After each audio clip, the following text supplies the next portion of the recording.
Was it your belly? No, it was my throat. Okay. Isn't that weird? Like, are you starving? Yeah. Nope. Hi, Caitlin. Hi, Cassie. How are you doing today? I'm going to be honest. I'm a little freaked out about the rest of what you have to tell me. Are you? Yeah, a little bit. It's pretty cool. Okay. It's all cool. I just love I'm this liking the UFO break stuff. from the really spooky stuff that scares me. Although maybe this should scare me too a little bit. I don't know. It's a little scary.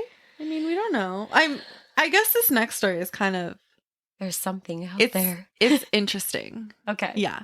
And I kind of like forgot, but when you were talking about that last tarot card, like the greed, all the things like that. Yeah. It kind of like maybe ties in with this story. I don't know.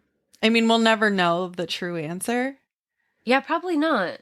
But here it goes. I'm gonna let you know about it. Should we recap like the last? This is P&W Haunts and Homicides, by the way, in case you forgot. Oh my goodness. I did. We're so professional, as you can tell.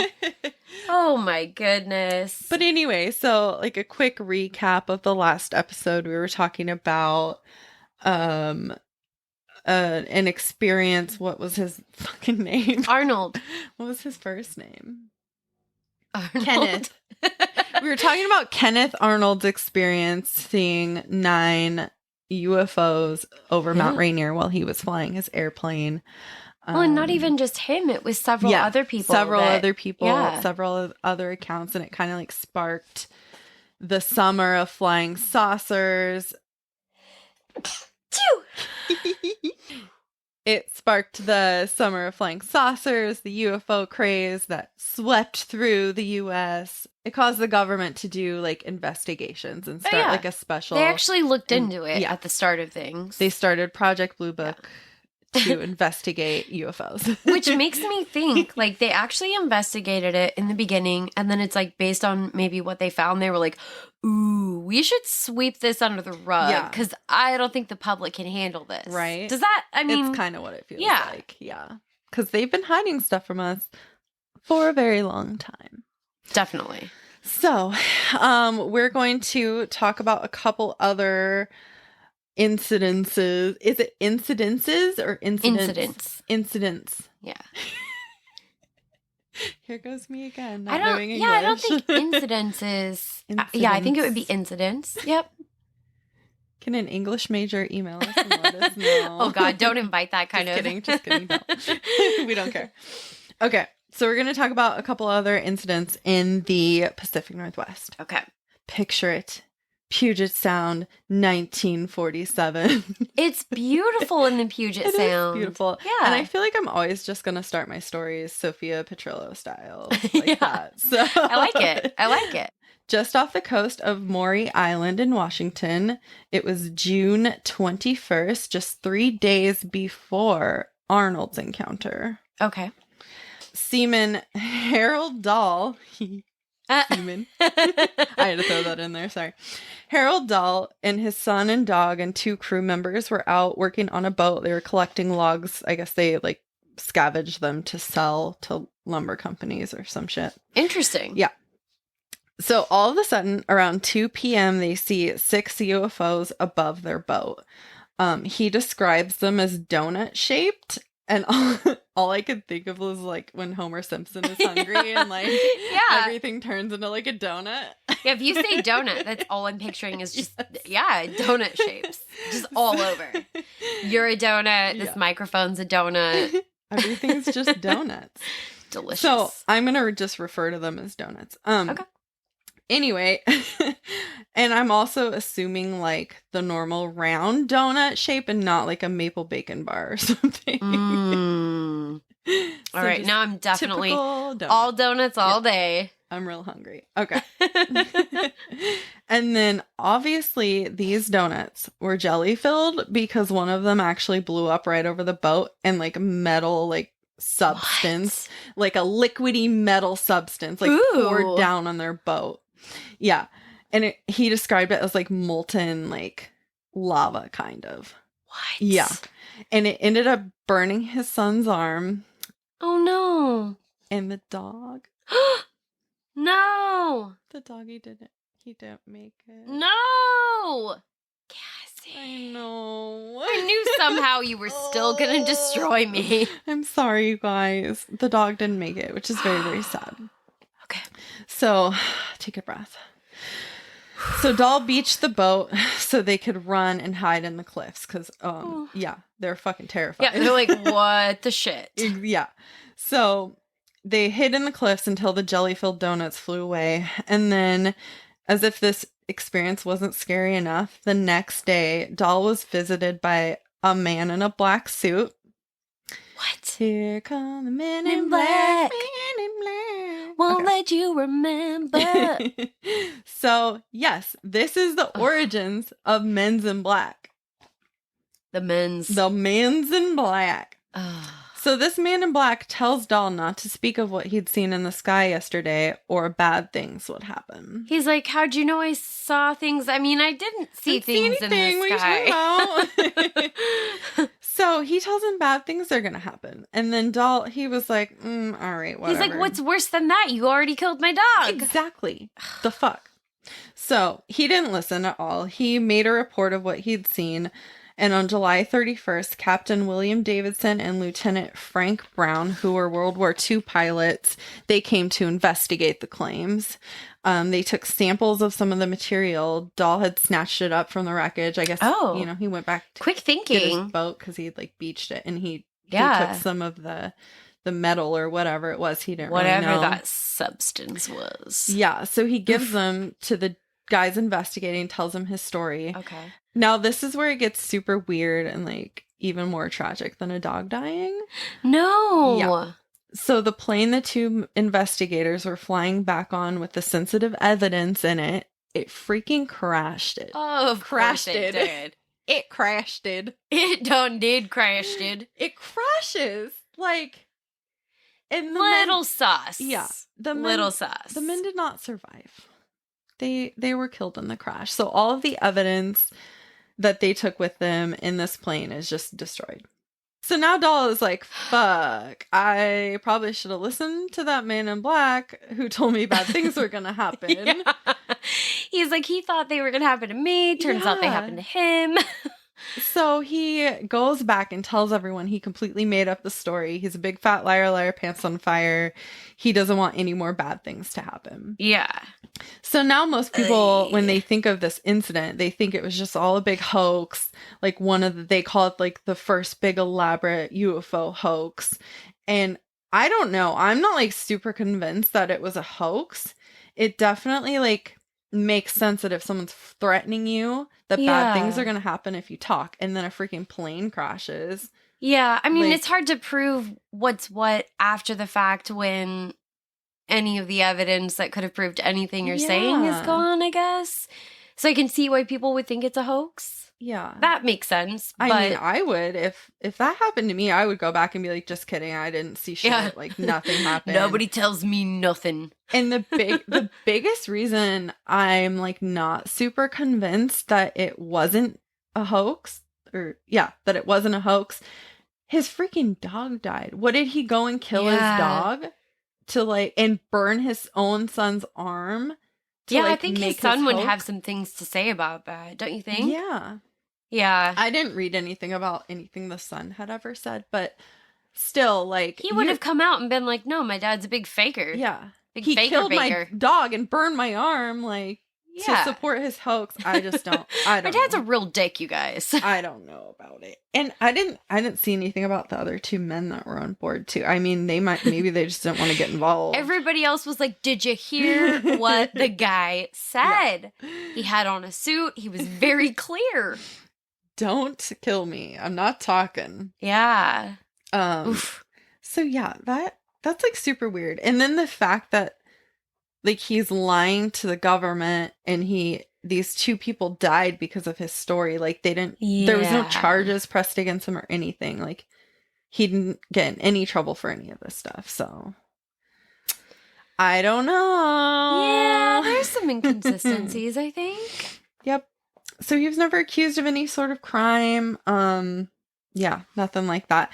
There's actually a movie on this. Someone made a movie about it. I didn't watch it. because it's not a documentary. It's like a made just like a movie. Yeah. So I didn't want like the movie facts to get into my mix those in with for sure. So, but there's a movie on it if you want to watch it. It's at I'll link it, but it's at Maury Island Incident.com. Ooh, okay. Yeah. And there's also like a really cool mural, and it's located at 605 South 223rd Street in, how do you say that? Des Moines? Yeah, Des Moines, Washington. That mural is super cool. I'm gonna pull up a picture really quick so you can see it, because I think we should 100% take a field trip there. When we go to Pike Place, we should just pop over here. Yeah, why not? I mean, they're kind of close, right?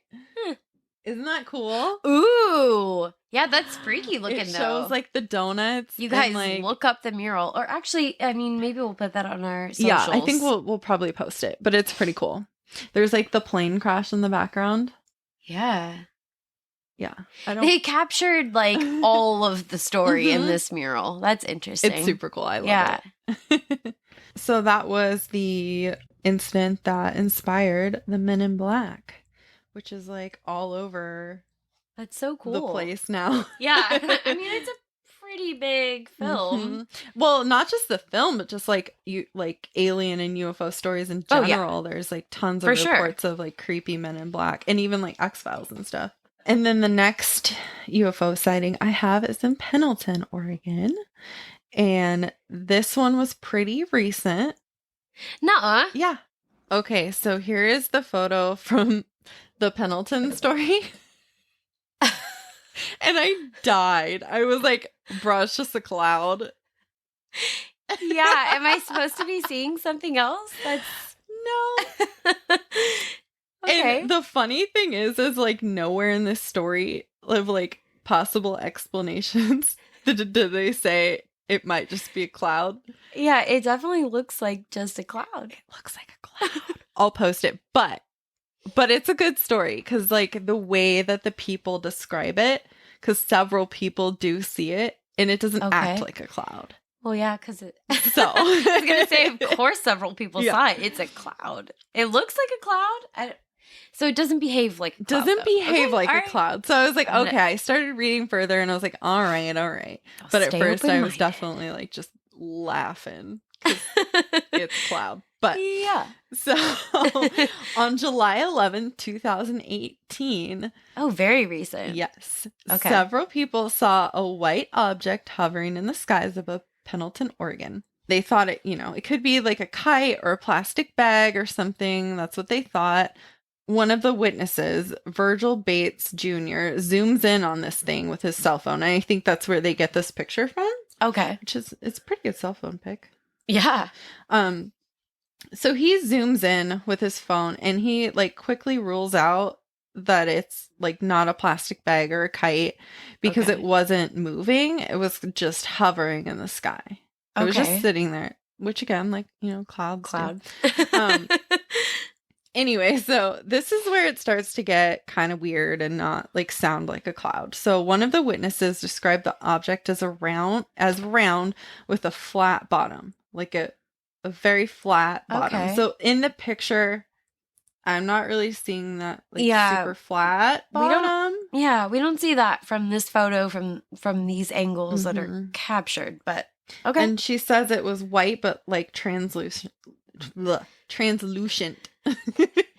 Translucent. Thank you. They also said it had stripes on it, kind of like a watermelon. Weird. Which in the picture I don't see. Yeah, you don't see that. But in person, that's what they said they saw. Okay. And she said underneath it looked like there were propellers. Weird. Okay. Yeah, so kind of weird. Another witness, Tanya Smith, said she saw it move a little and then come back to the same spot. Which is weird. So that's not cloud-like. That's not cloud-like. Yeah. And then another object ended up coming that looked the same. It comes and floats down right beside this other UFO that they're seeing. And then one of them just like zooms off. It flies away, never comes back. And then the one that was still hanging out just vanishes. Just poof, gone. And like multiple people said they're seeing this.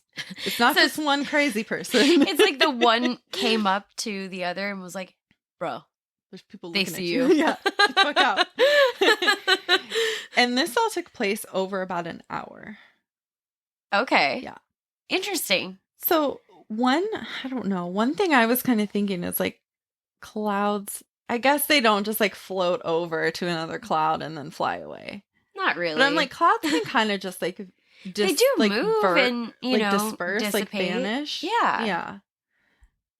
I mean, know, not right before your eyes, I guess, but I mean, it happens kind of slowly. It dissipates over time, but I don't know. And you'd think over an hour, like a cloud kind of changes shape too. Yeah, sure. And there wasn't anything that said anything like that. They said it was just staying in like the one spot, maybe moved a little and came back, but I don't know. Fairly constant, which is a little bit, I guess, a little odd for a cloud, weird. Maybe. So they tried to come up with all kinds of explanations for this, but nothing really fit.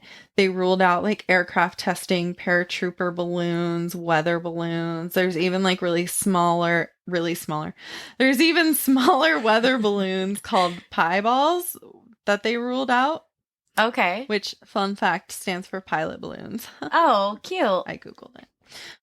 It kind of seems to me like if it's a UFO, they're kind of like camouflaging themselves to like look like a cloud. Yeah, I was gonna say like that would be a good way to try to disguise yourself. Yeah, but I don't think it worked. But it could be. Yeah. So I threw my paper. So I have just one more story for you. And this is the very famous UFO photo that was taken in McMinnville, Oregon. Which this is the one I was thinking of, right? It's the one you're thinking of, which I showed you the picture. And I'll post the picture too. It's like the most famous, like first UFO photo there is out there. And that looks like a saucer. It looks like a saucer. So this is actually technically from Sheridan, but everyone associates it with McMinnville because it's like the closest big town to Sheridan. Oh, okay. Yeah, that makes sense. Yeah. So I just want to get the facts right. Yeah, get it right. Yeah. They also, in McMinnville, they have one of the country's largest UFO festivals. Oh, that's hilarious. Yeah. It was inspired by this photo. Yeah, exactly. But it's like really big. And I think like the next biggest one in this area is Roswell. Yeah, so, like, that tracks. That's pretty big. Yeah. On May 11th, 1950, around 7:30 p.m., Paul and Evelyn Trent saw a flying saucer in the sky while they were out in their backyard. And Mrs. Trent told her husband to go get the camera. And this is pretty funny. She says, quote, Paul thought it was in the car, but I was sure it was in the house, and I was right. She just like had to get it in there. Like, she was right about the camera being in the house. I love that. I'm living for her energy. Mm-hmm. So they're like sitting here talking about like UFOs, and she was like, I was right. She's like, he never knows where shit is. Seriously, this man. Typical. Yeah. They described the saucer as silver and in color and very bright. And Paul took 2 photos about 30 seconds apart. Because you had to like wind up the film. Yeah, it's an old-timey camera. Yeah. Back in the day. So he took one. He had to like wind it up. It was about 30 seconds in between. He took another one. And then the saucer sped away before he could take any more photos. Crazy. And there is a lot of controversy around this photo, around whether the Trent story was real, if the photos were faked. The photos themselves, people are pretty certain haven't been tampered with because it's like film. They gave the negatives. So long ago too. Yeah. And they like gave the negatives to like news people and stuff to be examined, and like they didn't see anything wrong with the film. But there are some inconsistencies with like the lighting and the time of day. The photo, they said the photo was taken at 7:30 at night, but the lighting is consistent with like mid-morning, like 10. Oh, interesting. With like the shadows from the building and the whatever tank shit this is right there. Yeah. You have to look at the photo and follow along. So there's inconsistencies with that. So there's also like these wires that run along the top of the photo. Oh, yeah. And people say that like they just hung like a model or something from the wires. Yeah, I mean, I guess that would be possible, but it's possible. Are those like power lines? Like, I don't think that would be very safe for them to be messing with those. I don't know what kind of wires they were. Huh. There's also this like second photo. Ooh. It doesn't look as convincing as this one to me. It's a little... Yeah. I mean, knowing a little bit more, like I've heard about this case, this was largely viewed, I think, as a fairly credible case, though, for the most part. Like, just people, because it's like film, right? And they can't, right? And people just thought, like, why would they lie? Yeah. Like, what reason would they have? Yeah, because and I say this later too. I don't remember where, but like, they never got any money for these photos. They never like. It seemed like they were seeking fame or anything like that. But their stories weren't super consistent over like being interviewed by different people. They changed the details a couple of times. One version, Mrs. Trent was out feeding her rabbits and she said she saw the UFO and then she yelled for Mr. Trent. He came out and saw it, ran back inside and got the camera. Which is like a pretty huge story change from like they both saw it. Like, yeah, she told him to go get the camera inside. She knew it was inside. Like, it's just because they added like little details, like feeding the rabbits, and like she knew the camera was inside and not in the car. So it's kind of fishy to me that they kind of changed their story a couple of times. So I don't know. I guess if you get questioned about it enough, like, it's bound to happen to some degree. I mean, as long as none of the, like, critical details change, I don't know. Yeah. It's a tough one, because I think most people kind of change up how they might tell a story about the same event over time. Yeah, and then it depends on who's, like, recording your telling of the story, too. Yeah. So it's true, yeah. It could be anything. They did also say, like, over the years, people would ask, was there any witnesses? Did anyone else see this? And they've always claimed, like, no, I don't think anyone else saw it. Like, maybe other people saw it, but we don't know.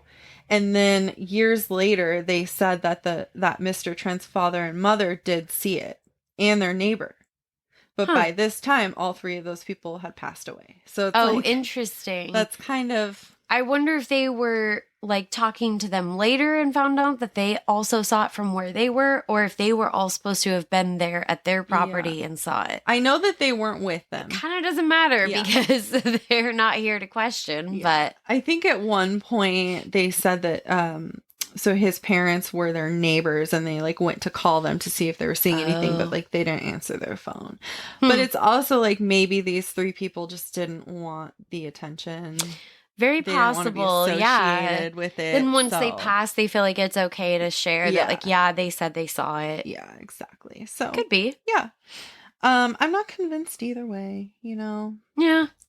Whether it's fake or not, I don't know if I'm very like certain either direction, you know. Yeah, I don't think you can be just based on what we have.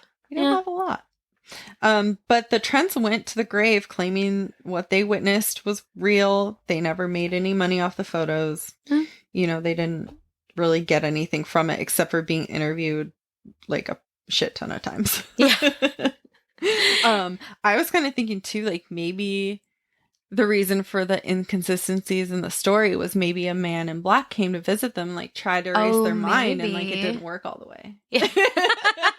Well, I was thinking just like more realistically, maybe, you know, someone suggested certain alterations to their story. Yeah. Very possible. That could be too. Yeah.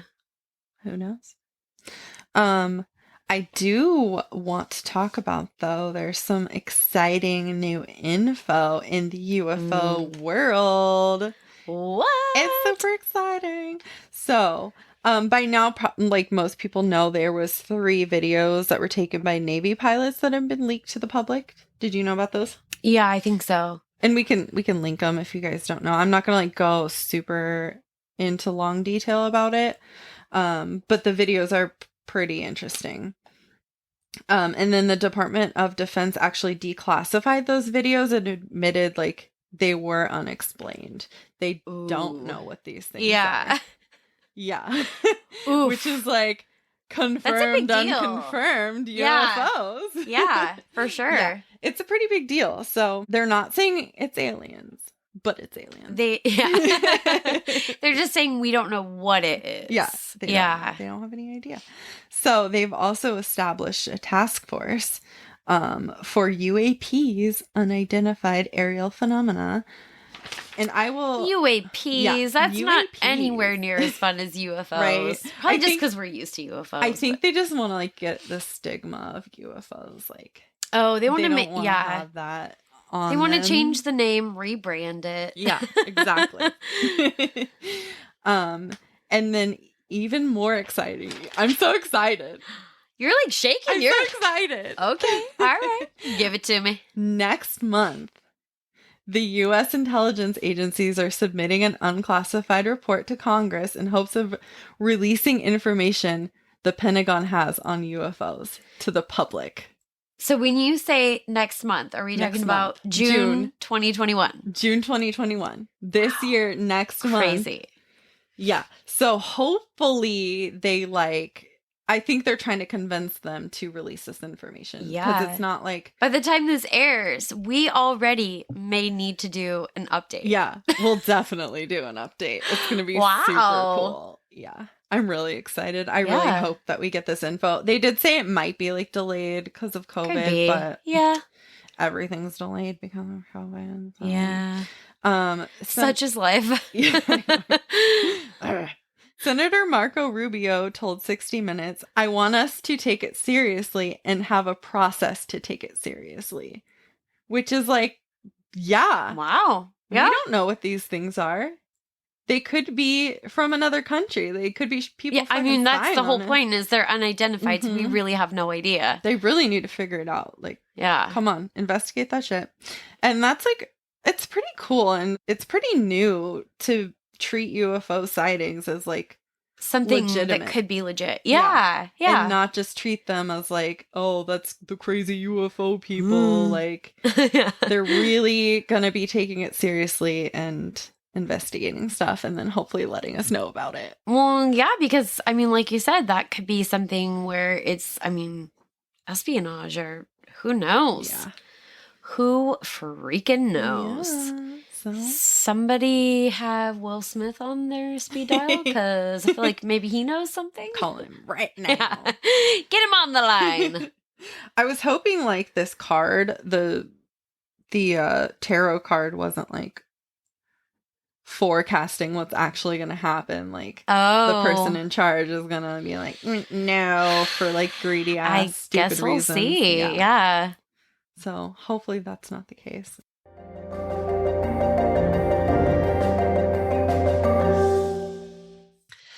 So we have an update for you guys. We are coming at you from the future.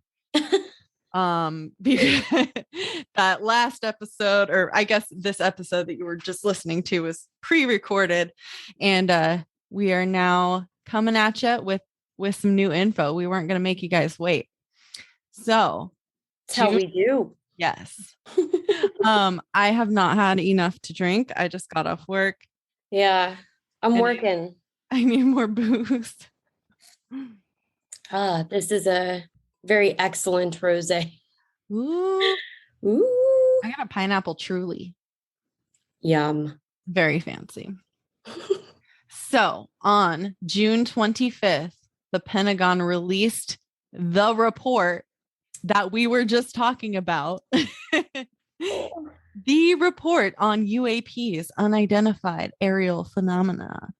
So we were like all excited. I remember we were super excited. We got y'all hyped up. But unfortunately, there wasn't like a ton of information, like nothing life changing in this report that came out. I'll link it for you guys. It was still pretty exciting. Like it's a good start, you know, it's a lot more than we've gotten. Yeah. It's a lot more than we've ever gotten in the past. And they're like acknowledging things. So, you know, it's a good start. Yeah. So this is actually like written into the COVID relief bill to like release this report. It's kind of funny. I remember that, seeing that in the news, and I was like, guys, I mean, I want it too, but like, can we maybe focus on COVID? Right. I thought that was pretty funny. Yeah. they just slid it on in there, you know. Yeah. I guess whatever you got to do to get it passed. Yeah. So this report was 9 pages long, which that's not very that long. many pages. No, it's not very long. I've written longer reports than that, like before I even got into like high school. Yeah. And the last 2 pages like aren't even like information. It's just like sourcing and stuff like that. So technically it's like 7 pages of actual like sort of info. Your reference page doesn't count. Yeah. So in this report, they talk about 144 like UAP reports that they investigated from 2004 to 2001. Most of the reports evaluated were actually in the last few years. They were only looking at reports from like the US military.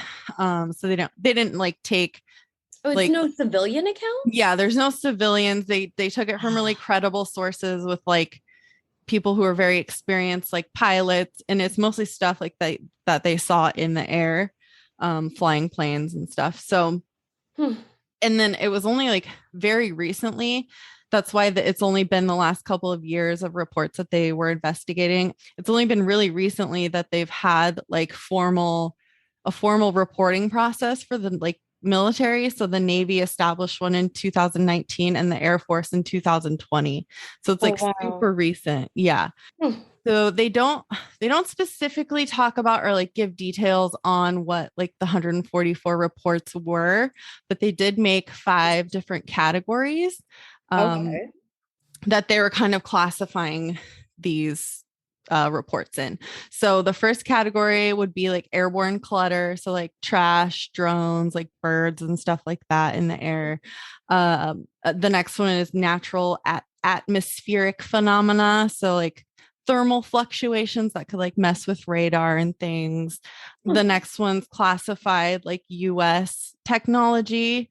And then the next one's foreign technology. And then the last category is other. Other. Okay, I'm interested in the other. Right. Me too. Come on. And so out of the 144 reports that they investigated, only one of them they could explain. And that was only one they could explain? Only one that they could explain. And they know for sure, well, pretty for sure, that it was a large deflating balloon. Oh my God. That's comical. But the other 143, they could not definitively identify it, which is pretty interesting. So yeah. And they did say that 21 of the reports showed possible evidence of like very advanced technology. So they like were flying at very high speeds, moving around in ways that like technology we're used to wouldn't move. It doesn't do that. Yeah. So that was pretty interesting that 21 of them, they were like, what's happening here? Yeah. And some of those reports that showed like advanced technology, they had like radio frequency evidence behind them, which is super cool. Yeah. I'm like, can you release that kind of stuff? Cause I want to know what that's all about. I need more of that. Of course they probably can't, cause they'd be like giving away our technology to whatever enemies we have out there. So I highly doubt that any of that would ever be released, but that would be pretty freaking cool. I don't know, but does America even have enemies? Right? Everyone loves us. What are you talking about? Yeah, just ask us. So they basically didn't have very much to tell us other than that they need more funding and like better procedures for collecting reports to be able to like investigate these things further, like get things into different categories. They need more money and they need more people reporting. So that tracks. Yeah. How are you supposed to know or figure out what any of this is if we're not looking at it. Yeah, exactly. We need Need more. some resources. More and more. Yeah. So it sounds like they want to keep investigating the UAPs. They want more reports. They want to normalize people making these reports. They want to make it so that there's no like stigma attached to it. They want to make the procedures for people reporting things, mostly military is what I think they're going to talk about. I don't think they'll ever be anytime soon be investigating civilian reports, but so it's a huge step. They're trying, guys. I mean, it's something. They're doing as best as the government can do, It's a big wheel, turn slow. Yeah. So that's pretty much it. Sorry we got you all hyped up about it, but still pretty cool. Still worth talking about. So that's all we have for you, I guess. Bye. Bye.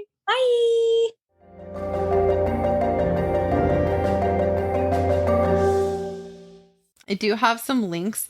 If you guys see anything in the skies, you could report it to www.newfork, which is NUFORC.org, which is the National UFO Reporting Center. And they also have a hotline if the sighting occurred in the last week you can call, which is 206-722-3000. Or you can also report it to www.mufon.com, which is the Mutual UFO Network.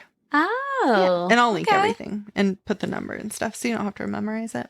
Yeah. And I will 100% be doing another alien episode because there are so many more stories. Yeah. There's crop circles, there's cow mutilations and shit. Oh, poor cows. I'm like excited and smiling, but not about the mutilation. Yeah, that makes us sad. But crop circles are cool. Yeah. So have you ever seen a UFO, Caitlin? I mean, I haven't seen one that I'm aware of, at least. Yeah. I mean, I guess it's possible. You see, like, what you assume is a plane in the sky. Or a cloud. Yeah. Oh, my gosh. Yeah, I've never seen anything that I thought was a UFO. I feel like I'd be more likely to... I don't know. We've talked about it before. I feel like I kind of sense, like, energy and stuff like that with, like, other types of paranormal, so... I think that's a possibility, but I don't know about UFOs. Yeah, now they could just be like a drone or some shit. But I know there's so many things now. It would just make you so skeptical. Yeah. When I was a kid, I totally like thought I saw one. Really? I was like super young though, and I don't remember the details. I was with some older kids, and one of them was telling me like describing that he had seen a UFO. Oh, so then you became convinced. And so like we were just like looking at the stars all night, and I was like, I swear I saw a UFO. It was like bouncing from star to star, like swear I saw one all my life. And then I grew up and I was like, I probably didn't see anything. Yeah, I mean, it's fine. It happens to the best of us. After we watched Jurassic Park, me and my cousins thought we found a dinosaur egg. Ooh. And we definitely spent a good amount of time trying to hatch that puppy. Was it a rock? I think it was a rock. Could have been an agate. We were kids, though. Did you break it open? No. Could have been an agate. It was a rock. It was just a plain old rock. We had a lot of fun, though. So, I mean, have fun with it, I guess. As long as nobody gets hurt, like, whatever. Yeah. If you want to believe you saw a UFO and maybe you didn't, like, who's that really hurting? You want to believe. Yeah. Well, if you guys have any, like, UFO stories, we will totally believe you. Like, you can send them to us. We won't make fun of you at all. Like, I'm being super serious. You can send them to us. We'll read them. We will not make fun of you and just say that you're crazy. Yeah, like we're open-minded. Yeah, totally. Let's won't get some say stories. It was just a cloud. We will believe you because we would love to hear your stories. So yeah, send them to us. Should we share our news that we just like? As we're recording this on an undetermined date, we just got word that we're the coolest podcasters alive, and we're officially on Spotify. We are. Yay! We got approved by my apple finally, which has been like anyone who has talked to us about it, it's been an ordeal. But yeah, we're finally up. It was a lot. It was a lot. It was stressful. Yeah. But we did it. We're like out there. People are listening to us like right now. Let's hope so. I hope so. So for all of you that are listening, if you have any true crime or paranormal stories that you want us to share, maybe with the whole Pacific Northwest. Yes, we would love to read them on the pod. Yeah, we will read them out loud. Email us at pnwhauntsandhomicides@gmail.com. It's all spelled out, no special characters, super duper easy peasy. Also, if you would like to follow us on Facebook or Instagram, it is at PNW Haunts and Homicides, the same thing as the email. It's all spelled out, no special characters or anything. Bitchin'. Have a creepy ass day.